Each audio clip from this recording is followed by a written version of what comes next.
Bible in a Year Live, Chronological Project, Week 42, Day 7, Christian Standard Bible. You can join us Sunday evenings at 6:30 p.m. on Zoom, where we read the Bible together live. Zoom details can be found in the description. Crucified between two criminals. They forced a man coming in from the country who was passing by to carry Jesus' cross. He was Simon of Cyrene, the father of Alexander and Rufus. They brought Jesus to the place called Golgotha, which means place of the skull. They tried to give him wine mixed with myrrh, but he did not accept it. Then they crucified him and divided his clothes, casting lots for them to decide what each would get. Crucified between two criminals. As they were going out, they found a Syrian man named Simon. They forced him to carry his cross. When they came to a place called Golgotha, which means place of the skull, they gave him wine mixed with gall to drink, but when he tasted it, he refused to drink it. The way to the cross. As they led him away, they seized Simon, a Syrian, who was coming in from the country, and laid the cross on him to carry behind Jesus. A large crowd of people followed him, including women who were mourning and lamenting him. But turning to them, Jesus said, "Daughters of Jerusalem, do not weep for me, but weep for yourselves and your children. Look, the days are coming when they will say, 'Blessed are the women without children, the wombs that never bore, and the breasts that never nursed.'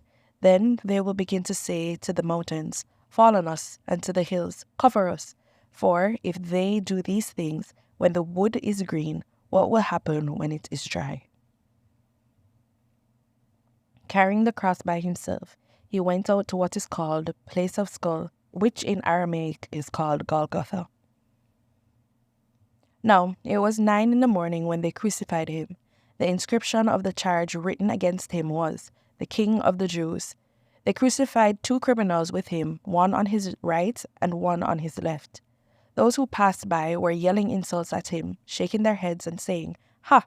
The one who would destroy the temple and rebuild it in 3 days. Save yourself by coming down from the cross." In the same way, the chief priests with the scribes were mocking him among themselves and saying, "He saved others, but he cannot save himself. Let the Messiah, the King of the Jews, come down from the cross, so that we may see and believe." Even those who were crucified with him taunted him. After crucifying him, they divided his clothes by casting lots. And then they sat down and were guarding him there.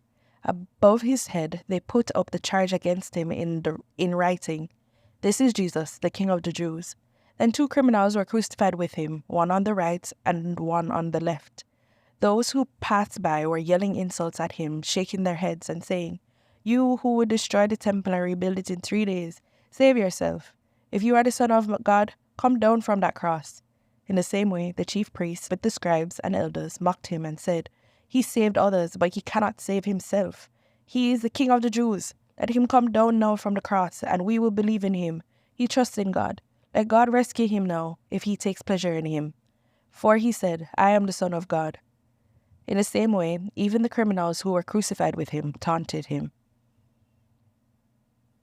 Crucified between two criminals. Two others, criminals, were also led away to be executed with him. When they arrived at the place called the Skull, they crucified him there, along with the criminals, one on the left and one on the right. Then Jesus said, "Father, forgive them, because they do not know what they are doing." And they divided his clothes and cast lots. The people stood watching, and even the leaders were scoffing. "He saved others. Let him save himself if this is God's Messiah, the chosen one." The soldiers also mocked him. They came offering him sour wine and said, "If you are the King of the Jews, save yourself." An inscription was above him, "This is the King of the Jews." Then one of the criminals hanging there began to yell insults at him. "Aren't you the Messiah? Save yourself and us." But the other answered, rebuking him, "Don't you even fear God, since you are undergoing the same punishment? We are punished justly, because we're getting back what we deserve for the things we did. But this man has done nothing wrong." Then he said, "Jesus, remember me when you come into your kingdom." And he said to him, "Truly I tell you, today you will be with me in paradise." Then they crucified him, and two others with him, one on either side, with Jesus in the middle. Pilate also had a sign made and put on the cross. It said, "Jesus of Nazareth, the King of the Jews." Many of the Jews read this sign because the place where Jesus was crucified was near the city, and it was written in Aramaic, Latin, and Greek. So the chief priests of the Jews said to Pilate, "Don't write the King of the Jews, but that he said, 'I am the King of the Jews.'" Pilate replied, "What I have written, I have written." When the soldiers crucified Jesus, they took his clothes and divided them into 4 parts, a part for each soldier. They also took the tunic, which was seamless, woven in one piece from the top. So they said to one another, "Let's not tear it, but cast lots for it, to see who gets it." This happened that scripture might be fulfilled that says, "They divided my clothes among themselves, and they cast lots for my clothing." This is what the soldiers did. Jesus' provision for his mother. Standing by the cross of Jesus were his mother's sister, Mary the mother of Clopas, and Mary Magdalene. When Jesus saw his mother and the disciple he loved standing there, he said to his mother, "Woman, here is your son." Then he said to the disciple, "Here is your mother." And from that hour, the disciple took her into his house. The death of Jesus. When it was noon, darkness came over the whole land until 3 in the afternoon. And at 3, Jesus cried out with a loud voice, "Eloi, Eloi, lama sabachthani," which is translated, my God, why have you abandoned me?" When some of those standing there heard this, they said, "See, he's calling for Elijah." Someone ran and filled a sponge with sour wine, fixed it on a stick, offered him a drink, and said, "Let's see if Elijah comes to take him down." Jesus let out a loud cry and breathed his last. Then the curtains of the temple were torn in two from top to bottom. When the centurion who was standing opposite him saw the way he breathed his last, he said, "Truly, this man was the Son of God." There were also women watching from a distance. Among them were Mary Magdalene, Mary the mother of James the younger and of Joseph, and Salome. In Galilee, these women followed him and took care of him. Many other women had come up with him to Jerusalem. The death of Jesus. From noon until 3 in the afternoon, darkness came over the whole land. About 3 in the afternoon, Jesus cried out with a loud voice, "Eli, Eli, lama sabachthani," that is, my God, why have you abandoned me?" When some of those standing there heard this, they said, "He's calling for Elijah." Immediately, one of them ran and got a sponge, filled it with sour wine, put it on a stick, and offered him a drink. But the rest said, "Let's see if Elijah comes to save him." But Jesus cried out again with a loud voice and gave up his spirit. Suddenly, the curtains of the sanctuary were torn in two from top to bottom, the earth quaked, and the rocks were split. The tombs were also opened, and many bodies of the saints who had fallen asleep were raised, and they came out of the tombs after his resurrection, entered the holy city, and appeared to many. When the centurion and those with him who were keeping watch over Jesus saw the earthquake and the things that had happened, they were terrified and said, "Truly, this man was the Son of God." Many women who had followed Jesus from Galilee and looked after him were there, watching from a distance. Among them were Mary Magdalene, Mary the mother of James and Joseph, and the mother of Zebedee's sons. The death of Jesus.